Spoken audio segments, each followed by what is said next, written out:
This is an electric vehicle connector temperature rising test system. We introduce cautions at the connection point. This is the terminal block of the plug-in socket.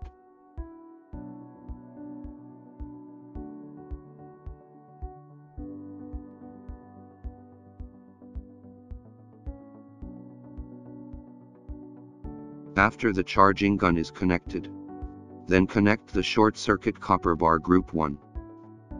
Group 2 on the other side.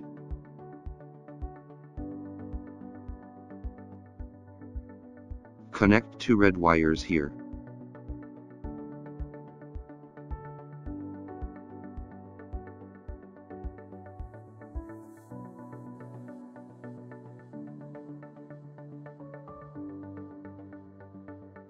Tap the 2 thermocouple wires into the socket.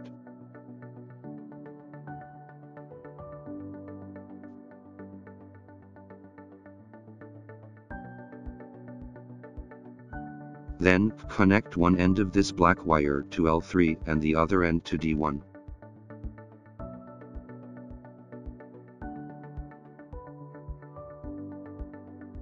Set the power on test time, the number of interruptions, and set the current according to the wire diameter. Set parameters on the right and view parameters on the left. After setting the parameters, press start to start the test. When the set number of times is stopped, the test is complete.